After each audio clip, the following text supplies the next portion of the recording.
Thank God for this day that Lord has given us. प्रभु का हम धन्यवाद करते हैं ये दिन जो प्रभु ने हमें दिया है। I was just thinking about one thing that we can be so much focused on our feelings. मैं एक बार सोच रहा था कि हम बहुत सारी अपनी भावनाओं के ऊपर हम ध्यान दे सकते हैं। You know that there is some story or type like faith, fact, and feelings. और एक कहानी जैसा, एक कथन जैसा, एक कल्पनात्मक कहानी है जहाँ पर लिखा है कि एक सत्य होता है और उसके बाद भावनाएं होती है। So if I live in my feelings, then I will go up and down according to my feelings. और यदि मैं अपनी भावना में जीवन को जीता हूं तो अपनी भावना के अनुसार मैं ऊपर नीचे जो जीवन होता है वैसा जीवन जीऊंगा। Like the people say, I don't feel right. और जैसे लोग कहते हैं कि मुझे सही नहीं लग रहा है या ठीक नहीं लग रहा है। So when I feel down, when my feelings are down, I am discouraged. जब मैं बहुत ही नीचा महसूस करता हूँ मेरी भावनाओं में, तब मैं निराश हो जाता हूँ। And when my feelings are up, I feel good. और जब मेरी भावनाएं बहुत ही ऊपर होती है तो मुझे अच्छा महसूस होने लगता है। But God doesn't want us to live in our feelings. लेकिन परमेश्वर नहीं चाहता कि हम अपनी भावनाओं में अपने जीवन को बिताएं। We live by faith, not anything that just some positive thinking, but the faith on the word of God. हम सकारात्मक जो विचार है उसके द्वारा नहीं, लेकिन विश्वास जो परमेश्वर के वचन पर उसके द्वारा जीवन को जीते हैं। As the word of God says, faith comes by hearing, and hearing by the word of Christ. प्रभु का वचन कहता है कि सुनने से विश्वास आता है और वो सुनना प्रभु के वचन से होता है। So I cannot produce faith. It is when the Lord puts in me that trust in Him, then I have faith. और मैं अपने आप से इस विश्वास को उत्पन्न नहीं कर सकता। जब परमेश्वर स्वयं उस पर अपने भरोसे को मुझ पर डालता है तब मैं कर सकता हूँ। When the feelings come, I resist it. I say no. God's word says this. I believe that. और जब भावनाएं मुझ पर आती उसका मैं विरोध करता हूँ और कहता हूँ परमेश्वर का वचन ये कहता है, मैं उस पर विश्वास करना चाहूंगा। If I have from the heart confessed my sin and repented, then God's word says I will remember that sin no more. प्रभु अभी हमारे हृदय से यदि हम अपने पापों को मानते हैं और मन फिरा लेते हैं तो प्रभु का वचन कहता है वो हमारे पापों को फिर बिल्कुल स्मरण नहीं करेगा। And then if anyone comes and again tells me about my sin, it is not from God. और फिर भी यदि मेरे पास आकर मेरे पापों को बार बार याद दिलाता है तो वो परमेश्वर नहीं है। If I really have repented, then I have no reason to again think about that sin. और यदि सच में मैंने मन फिराया मेरे पापों से तो उस पाप के बारे में सोचने का मेरे पास कारण नहीं होना चाहिए। So we should always confess. We should open our mouth and confess. The Lord has forgiven my sin, so I will not be discouraged. और मुझे हमेशा मुख को खोलकर हमको इसको बोलना है कि मैं प्रभु ने मेरे पापों को माफ किया, इसलिए मैं अब निराश नहीं होऊंगा। But if I am living a double life, if I have hypocrisy, if I have not confessed, then there is a chance. Then there is every chance that I will be attacked by the devil. और यदि मैं एक दोहरा जीवन जीता हूँ, मेरे जीवन के अंदर पाखंड है, तो हर कारण होगा कि शैतान मेरे जीवन पर हमला कर सकता We है। know in during the time when Jesus was there, He was so much against all the hypocrisy. और जब यीशु मसीह जब इस संसार में था, हम जानते हैं कि वो पूरी रीति से पाखंड के विरोध में यीशु मसीह था। But the one who sinned that day itself, and she was brought to Jesus, Jesus forgave her. और लेकिन जिस स्त्री ने उसी दिन पाप किया था वो यीशु मसीह के पास लाई गई, उसी दिन उसने उसको क्षमा किया। Jesus told her, I do not condemn you, but go and sin no more. यीशु ने कहा कि मैं तुझे दंड की आज्ञा नहीं देता, अब जाकर पाप मत कर। So the same thing is what Jesus is telling me. I have forgiven you, but don't go into that pit again. और यही यीशु मसीह मुझसे भी कहता है कि मैंने तुझे क्षमा किया, अब उस गड्ढे में वापस मत जाओ। Don't go into that evil thing again. Don't enjoy in that. और अब उस बुराई के पास वापस न जाओ, उसको तू आनंद मत उठा उसका। The evil can be with our eyes, with our hands, or whatever is sinful pleasure. I want to ask God's grace to not to sin. और हमारी वो बुराई वो हो सकती है, पाप में आनंद हो सकता है, हमारी आंखों के द्वारा, हाथों के द्वारा हो सकता है। प्रभु से मांगे कि हम इस बात को हम नहीं करना चाहते। I want to have the fear of God where no one is seeing me. और मेरे अंदर प्रभु का भय मैं रखना चाहता हूँ जो कोई नहीं देखता है। Because we have to remember that before we are answerable to man, we are answerable to God first. इस बात को याद रखना जरूरी, इससे पहले कि हम किसी मनुष्य को जवाब दें, उससे पहले हम परमेश्वर के प्रति जिम्मेदार है। So I don't live a holy life fearing what man will think. और मैं इसलिए पवित्र जीवन नहीं जीता हूँ ये सोचकर कि मेरे बारे में लोग क्या सोचेंगे। But a God who can see everything, the inside our hearts, whatever is going on, I want to live before Him. और परमेश्वर जो हमारे हृदय में चलने वाली हर बात को जानता और देखता है, उसके सामने मैं जीवन को जीता हूँ। He knows the inner motives and secrets that I have hidden. और मेरे भीतर पाए जाने वाली हर इच्छा, हर एक उद्देश्य जो होते हैं उसको वो जानता है। But thank God that He is such a loving Father. He is ready to forgive us. और बहुत प्रभु का धन्यवाद कि वो प्रेम करने वाला पिता है, वो हमें माफ करने के लिए तैयार रहता है। We should be assured that He has accepted us as our Heavenly Father. और हमें इस बात पर पूरी तरह से निश्चय करना है कि उसने हमें उसके स्वर्गीय पिता के रूप में हमको उसने ग्रहण किया है। It's not like if I sin once that He will throw me out of the house. और ये ऐसा नहीं है कि मैं एक पाप करूंगा तो अपने घर से मुझको बाहर निकाल देगा। Just like a father when his children, when my children do something wrong, I don't throw them out of the house. और जैसे एक पिता अपने बच्चों के साथ, जब बच्चे गलती करते हैं, कुछ करते हैं, तो बच्चे को वो पिता बाहर नहीं निकाल देता है। But I will discipline and give them whatever punishment they need. But I still love them. और उनको अनुशासित करके जो शिक्षा या दंड उनको चाहिए उसको देकर मैं फिर भी उनसे प्रेम करूंगा। How much more is my Heavenly Father so loving and so compassionate? कितना अधिक मेरा स्वर्गीय पिता जो है वो प्रेम करने वाला होगा और अनुकंपा दिखाने वाला He होगा। will discipline me, but He will not drive me out of the house. वो मुझे अनुशासित जरूर करेगा, लेकिन अपने घर से बाहर नहीं निकालेगा। I can come to Him because Jesus' blood, that is only, I have that hope that Jesus' blood has cleansed me. मैं उसके पास जरूर आ सकता हूँ क्योंकि यीशु का लहू एकमात्र मेरे लिए एक आशा है। His blood has cleansed me and made me perfect before Him. और उसके लहू ने मुझे पूरी तरह से धोकर उसके सामने पूरी तरह से सिद्ध किया है। And now I live because His righteousness is put into my account. और अब मैं इसलिए जीता हूँ क्योंकि मेरे खाते में उसकी धार्मिकता मुझको दी गई है। And I don't live in sin anymore because He has done such a great price. I don't want to take sin lightly. और क्योंकि उसने एक बड़ी कीमत को चुका है, अब मैं पाप में नहीं जीवन जीता हूँ। So one of the things that we should desire more than anything else is wisdom. और किसी भी चीज से बढ़कर हमें चाहत रखनी चाहिए बुद्धि या समझदारी की। Because as we grow, if we don't grow in wisdom, then it will be we will have so many things we do foolishly. और यदि हम जैसे बढ़ते हैं, यदि बुद्धिमानी में हम नहीं बढ़ते, तो बहुत सारी चीजें हम मूर्खता भरी करेंगे। When Solomon became the king, जब सुलेमान राजा बना, so he lived in 1 Kings 3rd chapter, पहला राजा उसका 3रा अध्याय में, the passage from 6 to 15, पहला राजा 3रा अध्याय 6 वचन से आगे, it reads about the prayer of Solomon to God. और 6 से 15 में सुलेमान की प्रार्थना जो परमेश्वर से करता है उसके बारे में लिखा है। So he is asking God something there. और वहां परमेश्वर से कुछ मांगता है। When we read 7th verse, 7 वचन, it reads, "Now, O Lord my God, you have made your servant king in place of my father David. Yet I am but a little child. I do not know how to go out or come in. Your servant is in the midst of your people, which you have chosen, a great people who are too many to be numbered or counted. So give your servant an understanding heart to judge your people, to discern between good and evil. For who is able to judge this great people of yours?" 7 से वचन 9, और अब हे परमेश्वर यहोवा, तूने अपने दास को मेरे पिता दाऊद के स्थान पर राजा किया है, परंतु मैं छोटा लड़का सा हूं जो भीतर बाहर आना जाना नहीं जानता। फिर तेरा दास तेरी चुनी हुई प्रजा के बहुत से लोगों के मध्य में है, जिनकी गिनती बहुतायत के मारे नहीं हो सकती। तू अपने दास को अपनी प्रजा का न्याय करने के लिए समझने की ऐसी शक्ति दे कि मैं भले और बुरे को परख सकूं, क्योंकि कौन ऐसा है कि तेरी इतनी बड़ी प्रजा का न्याय कर सके। So God is very pleased with this prayer. परमेश्वर इस प्रार्थना से बहुत ही प्रसन्न हो जाता है, Because God says that you could have asked so many other things. You could have, God says in the 11th verse that because you have asked this thing and not asked for long life, nor riches for yourself, nor have asked for the life of your enemies, but have asked for yourself discernment to understand justice. और जैसे 11 वचन में कहता है, परमेश्वर ने उससे कहा, इसलिए तूने यह वरदान मांगा है, और न तो दीर्घायु, न धन, न अपने शत्रुओं का नाश मांगा, परंतु समझने के विवेक का वरदान मांगा है। So Solomon could have asked for anything. Suleman वहां पर कुछ भी मांग सकता था परमेश्वर से। You could have asked for money or so many things that God mentioned. और जो परमेश्वर ने यहाँ पे लिखा है, दीर्घायु, वरदान, धन संपत्ति, बहुत कुछ मांग सकता था Suleman. But Solomon knew what was most important. Suleman यहाँ जानता था सबसे महत्व या मुख्य बात क्या है। He was a ruler, so the most important thing for a ruler is wisdom. More than money, the wisdom is more important. और क्योंकि वो वहां पर राजा था, पैसों से बढ़कर उस राजा के लिए सबसे महत्वपूर्ण बात वहां पर बुद्धि या समझदारी थी।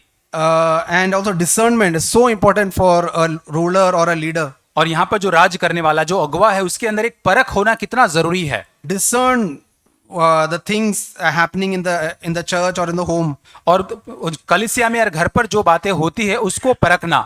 That is the longing that I should have. We should have that, Lord. I want to discern. I want the spirit of discernment and the spirit of wisdom. और यही हमारे अंदर इच्छा होनी चाहिए कि प्रभु मेरे अंदर बुद्धि और परख की आत्मा होनी चाहिए। Then we see in the just below that passage after 15th verse और उसके आगे जब हम 15 वचन से आगे देखते हैं how wisely he judges between two women who both were claiming to be the child, to their child. और यहाँ पर कितने बुद्धिमानी के साथ सुलेमान वहां पर दो स्त्री जो एक बच्चा जो दोनों का होने का दावा करते उसका कितने बहुत ही अच्छी रीति से न्याय करता है। So it's very very important that we should cry out to God, Lord. Even in Proverbs, if you read many places, Solomon is saying about this.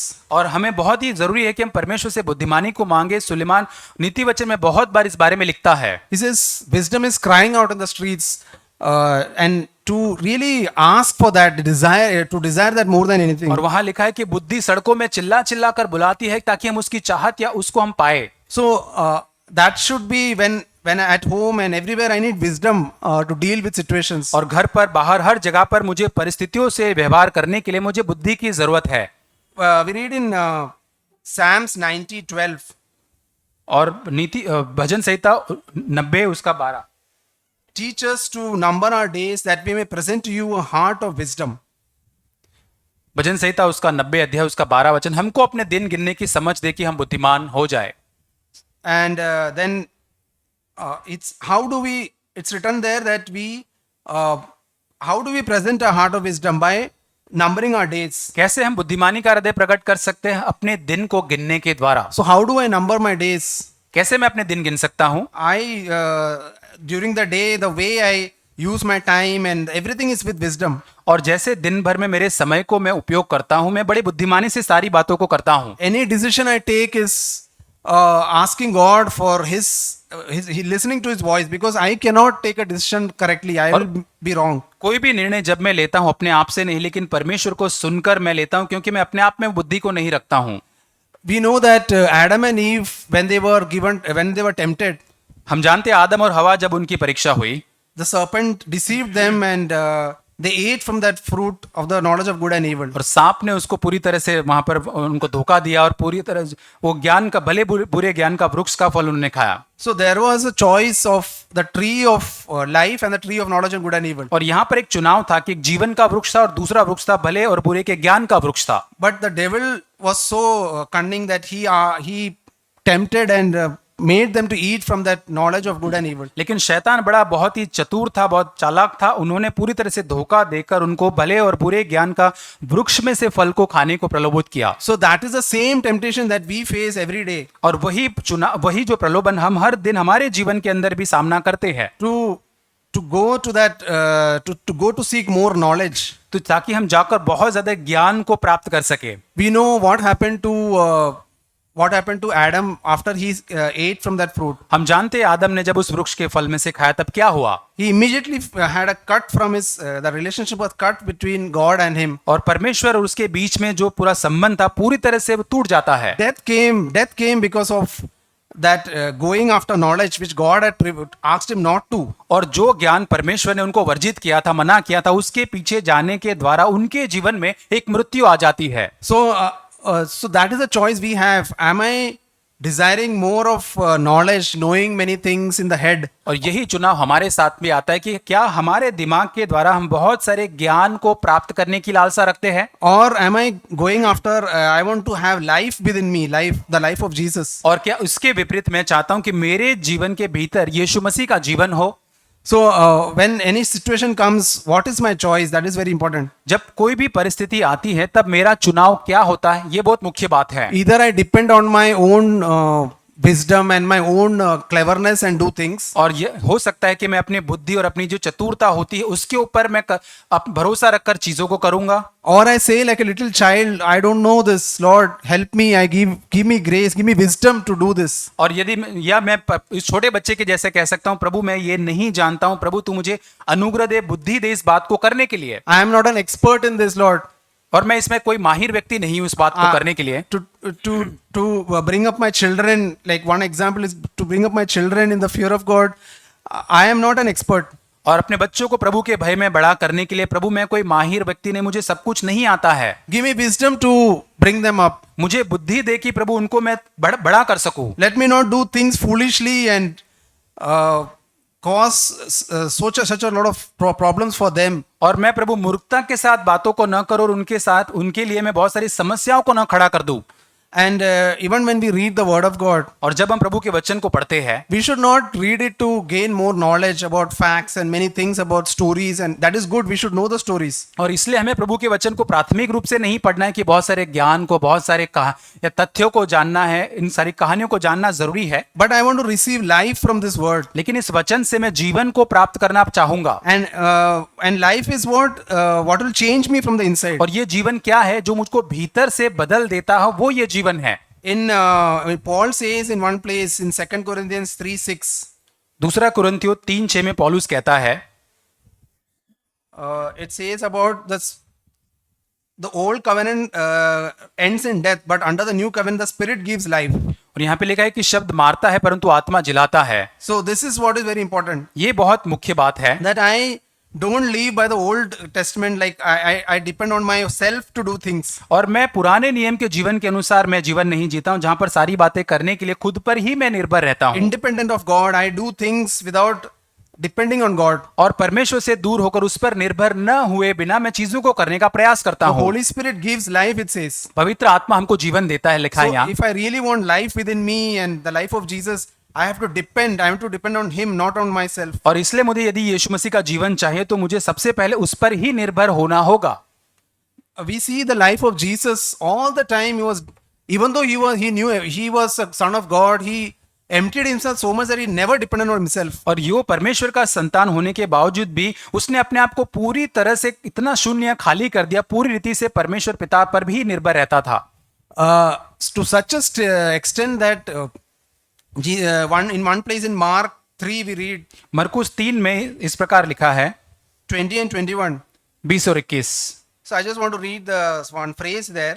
वहां लिखा है, It says that they were saying that he has lost his senses.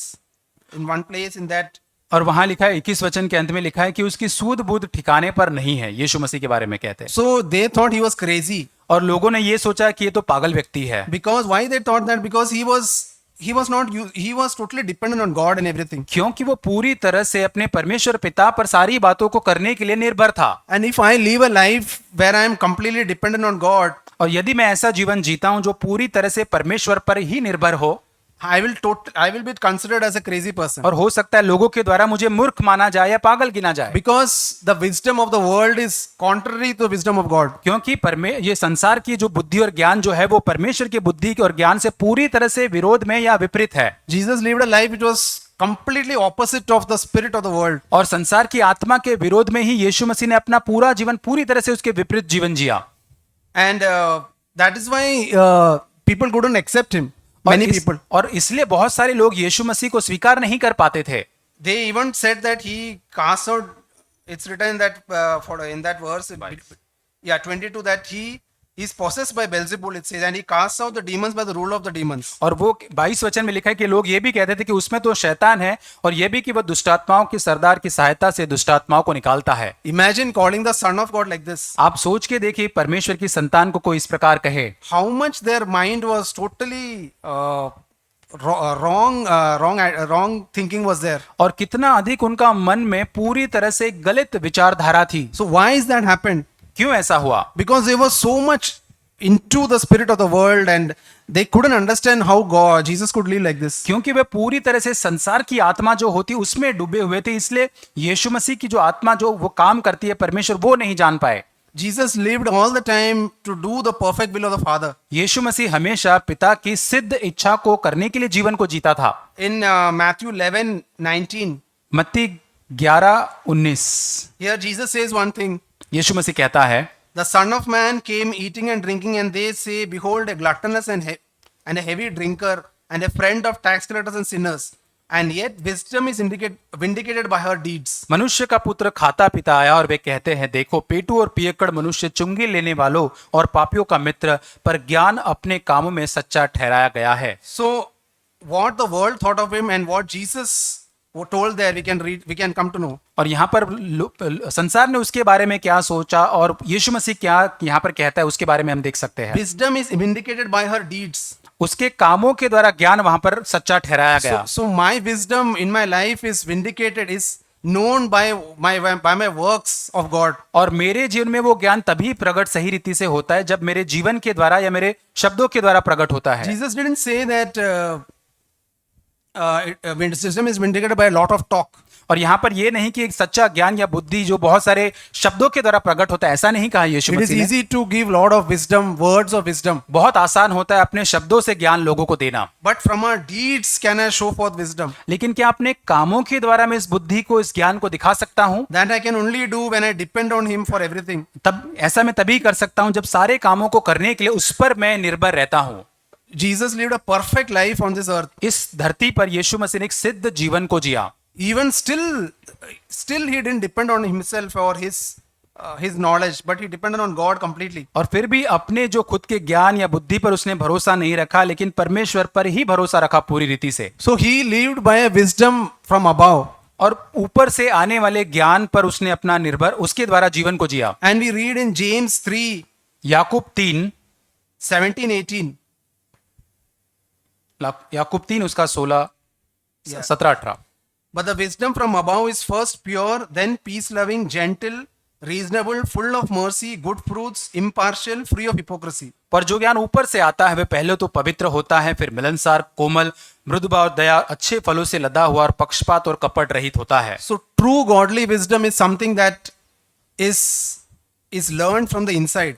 ईश्वरीय बुद्धि जो सच्ची जो होती है वो भीतर से सीखी जाती है। First it is pure. पहला वो पूरी तरह से शुद्ध होता है। Means it has one goal, there are no two gods, there is one focus, that is to live for him. और वहां पर दो उद्देश्य या दो पहलू नहीं होते, लेकिन एक ही होता है, यीशु मसीह परमेश्वर जो उसके लिए जीवन जीना है। And when there is a quarrel or fight, it's peace loving. और जब झगड़ा होता है, बखेड़ा होता है, तो वहां पर वो मिलाप या शांति से प्रेम करने वाला होता It है। doesn't take the place of a divisive person.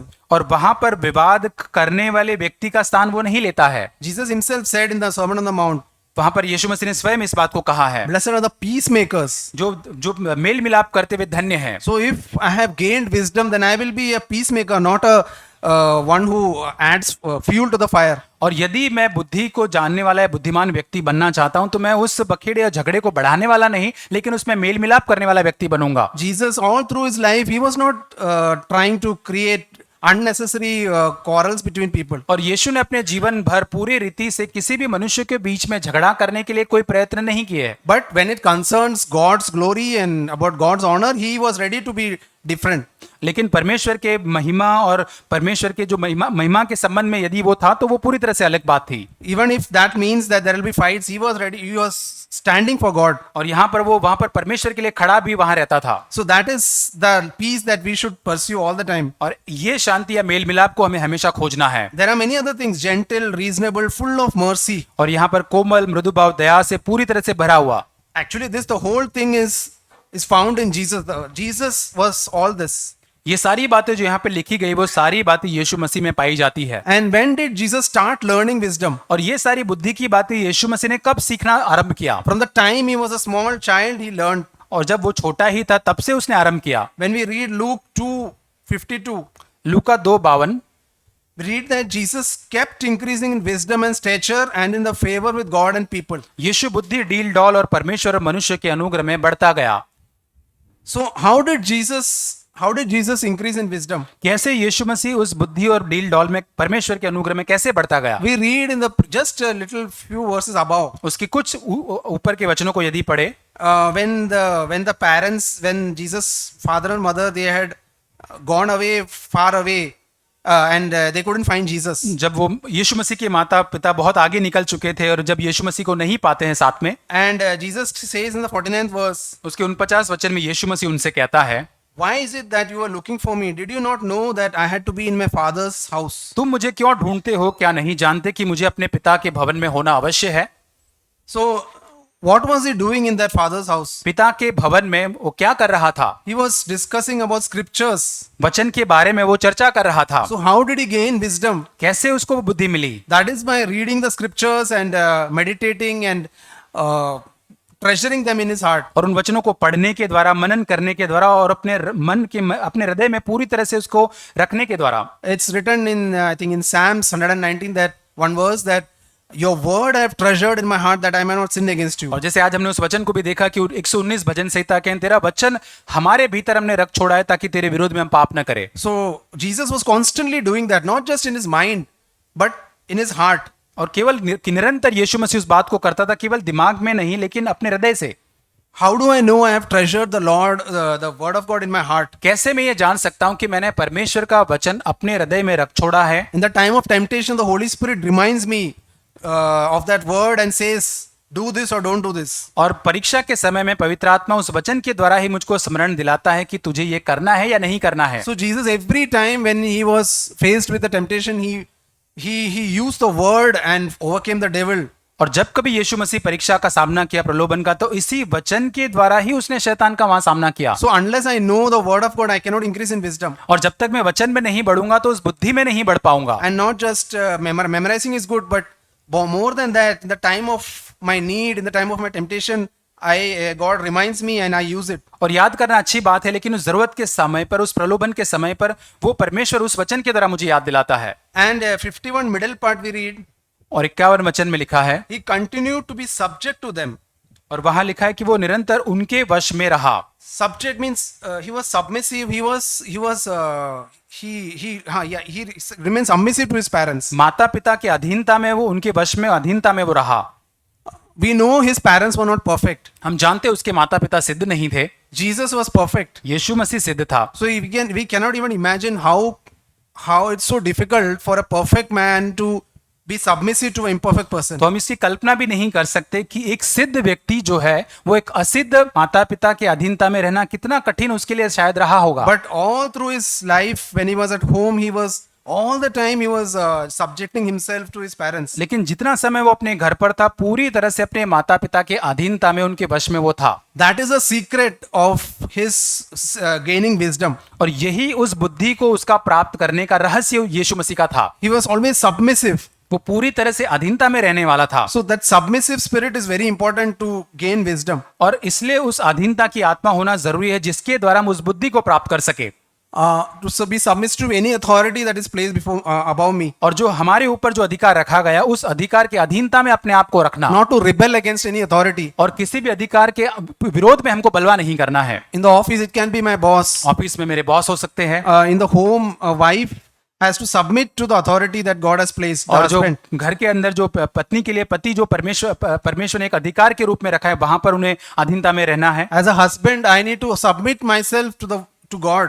और एक पति के रूप में मुझे पूरी तरह से परमेश्वर की अधीनता में मुझे रखना है। So when I have the spirit of submission and yielding myself, that is the time I gain wisdom. और जब मैं उस अधीनता में रहता हूँ, अपने आप को समर्पित करने वाली आत्मा में रहता हूँ, वैसे समय में मैं उस बुद्धि को प्राप्त करता हूँ। If Jesus had used his own logic, और यीशु मसीह ने अपना तर्क इस्तेमाल किया होता तो he would say why I should submit to my parents, I am better than them. और वो कह सकता था मैं तो मेरे माता पिता से बेहतर हूँ, सिद्ध हूँ, तो मुझे उनके क्यों अधीनता में रहूं मैं। We children, we have such a spirit of rebellion against parents. और कई बार बच्चों के अंदर भी माता पिता के विरोध में बलवा करने वाली आत्मा होती है। We have that attitude that I know better than them, why should I listen to them? और हमारे अंदर बच्चों में ये स्वभाव आता है कि मुझे मेरे माता पिता से ज्यादा पता है, ज्ञान है, मैं उनका क्यों सुनूं। There is no better example than Jesus. और यीशु मसीह से बेहतर उदाहरण कोई हो ही नहीं सकता। He was perfect, absolutely perfect, but still he submitted to his parents. पूरी तरह से यीशु मसीह सिद्ध था, लेकिन फिर भी अपने माता पिता की अधीनता में उसने जीवन को जिया। And that is why by the time he was into the ministry, he was ready for it. और जब तक वो समय आया, वो पूरी तरह से उस सेवकाई के लिए पूरी तरह से तैयार था। He had gained such a lot of wisdom during his childhood years and during his youth. और जब वो जवान था, छोटा था, बहुत बुद्धि को यीशु मसीह ने प्राप्त किया। Because two things we read there. और दो चीजें हम यहाँ पर देखते हैं। His his desire to know God and know his scriptures और पहले परमेश्वर को जानने की और उसके वचन को जानने की उसकी यीशु की इच्छा and his spirit of submission, और उसकी अधीनता में लाने की उसकी आत्मा, he emptied himself, it says. और वहां लिखा है कि अपने आप को उसने शून्य कर दिया He never thought about himself someone great. और उसने अपने बारे में कोई बहुत महान या बड़ा व्यक्ति हूं ऐसा कभी नहीं सोचा।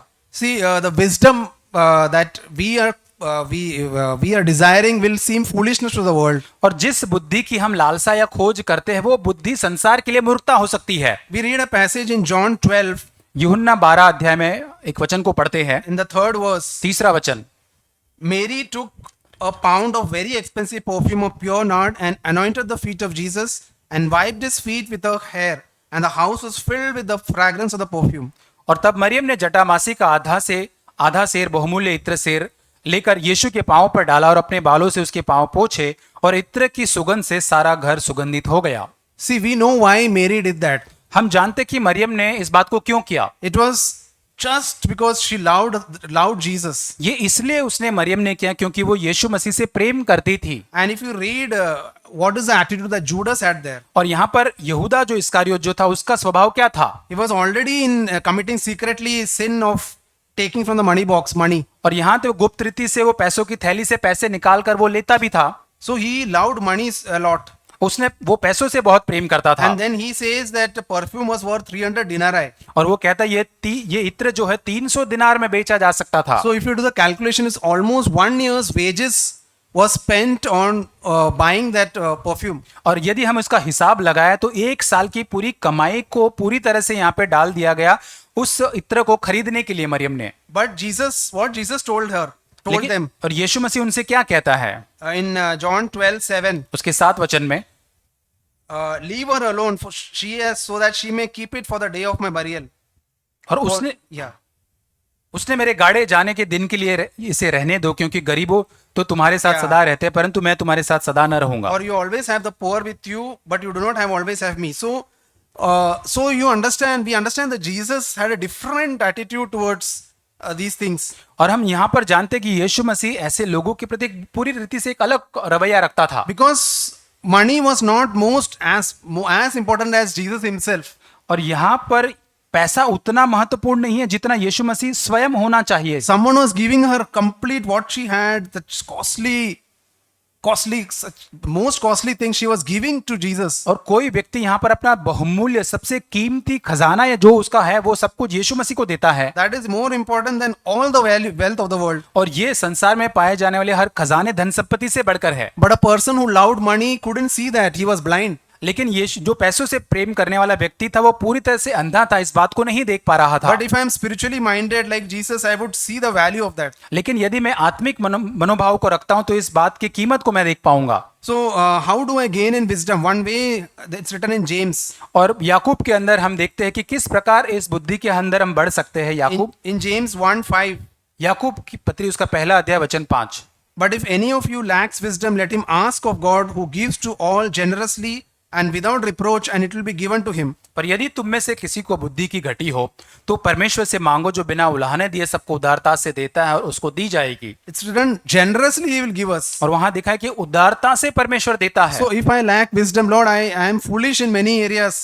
और यदि मुझ में बुद्धि की घटी है प्रभु, मैं बहुत सारे क्षेत्रों के अंदर मूर्ख हूँ। I do things foolishly. मैं बहुत चीजों को मूर्खता से करता हूँ। I want your wisdom. I want to humble myself. मुझे बुद्धि चाहिए प्रभु, मैं अपने आप को नम्र करना चाहता हूँ। I want to seek you, Lord, for wisdom. मैं प्रभु तुझको बुद्धि के लिए तुझे ढूंढना चाहता हूँ। I want to have the prayer that Solomon had, who sought after wisdom.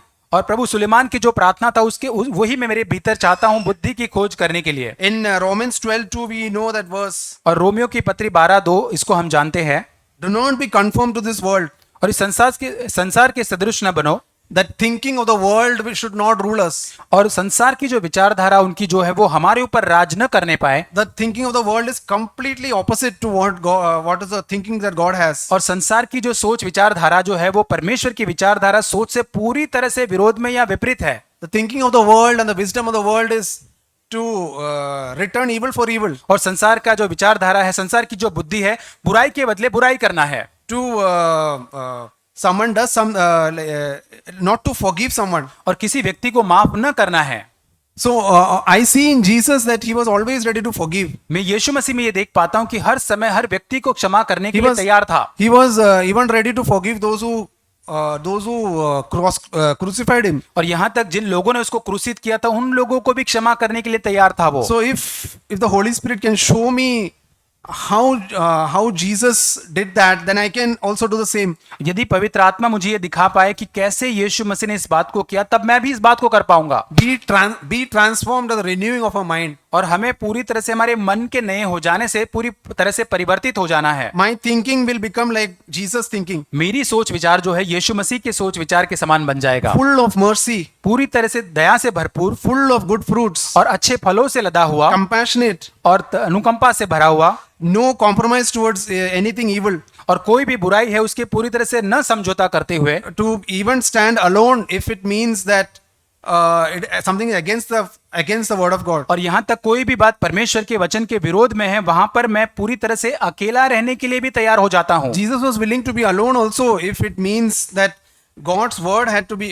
to live by God's principles. और जहां पर परमेश्वर के वचन के सिद्धांत के अनुसार यदि चलना हो तो यीशु मसीह वहां पर पूरी तरह से अकेला अलग रहना भी चुनाव वो रहता था। Paul used one phrase in one of the places. पौलुस एक जगह पर लिखता है 1 Corinthians 4:10. पहला कुरिन्थियों 4:10, We are fools for Christ's sake, he says. वहां लिखा है कि हम मसीह के लिए मूर्ख है। So am I ready to be a fool so that for Christ's sake? क्या मैं मसीह के लिए मूर्ख बनने के लिए तैयार हूं? People may call me a fool, but I am standing for the standards that is in the word of God. और लोग मुझे मूर्ख कह सकते हैं, लेकिन परमेश्वर के वचन में लिखे गए स्तर के अनुसार मैं वहां पर खड़ा रह रहा हूं। That will result in people thinking that I am like I will lose a reputation before people. और इसका परिणाम ये होगा कि ऐसा खड़े रहने के द्वारा हम लोगों के सामने अपनी छवि जो अच्छी उसको शायद खो देंगे। But I want to come to a place where I am not bothered by what people say if it is against the word of God. और मैं ऐसे स्थान पर आ जाता हूं जहां पर मुझे कोई फर्क नहीं पड़ता लोग कुछ भी कहे, जब परमेश्वर के वचन पर खड़े रहने की बात आ जाती हो। So when I stand like that for many years, I will gain wisdom. और जब बहुत सालों तक मैं इस प्रकार परमेश्वर के लिए खड़ा रहूंगा तब मैं बुद्धि को प्राप्त करूंगा, And I can help others also. और तब मैं अन्य लोगों की भी सहायता करूंगा। When I have gained true wisdom, godly wisdom, I can help others. तब जब मैं ईश्वरीय सच्ची बुद्धि को प्राप्त करूंगा तब मैं अन्य लोगों की मदद करूंगा। I myself have done many things foolishly. कई बार मैंने स्वयं अपने आप बहुत बार मैंने मूर्खता भरी बातें की है, But I really thank God for the brothers who have helped me to showed me my foolishness. और लेकिन मैं प्रभु का धन्यवाद करता हूं उन भाइयों के लिए जिन्होंने मुझे मेरी मूर्खता को दिखाया। Because it is for my good. I don't want to rebel against it. I want to just yield. Yes, Lord, I agree. और प्रभु मैं उसके विरोध में बलवा नहीं करना चाहता हूं, मैं उससे सहमत होकर उस बात को मैं मानता हूं। I need to learn. I need to cry out, Lord, I don't want to do foolishly anything. प्रभु मैं परमेश्वर सीखना चाहता हूं, मैं पुकारता हूं कि प्रभु कोई भी बात मैं मूर्खता से नहीं करना चाहता। I want to ask the Lord to give me wisdom in every situation. प्रभु से मैं मांगना चाहता हूं हर परिस्थिति के अंदर मुझे बुद्धि चाहिए। And I want to know the word and submit to authority. मैं प्रभु के वचन को जानना चाहता हूं और अधिकार के अधीनता में अपना को देना चाहता हूं। May God help us. प्रभु हमारी सहायता करे।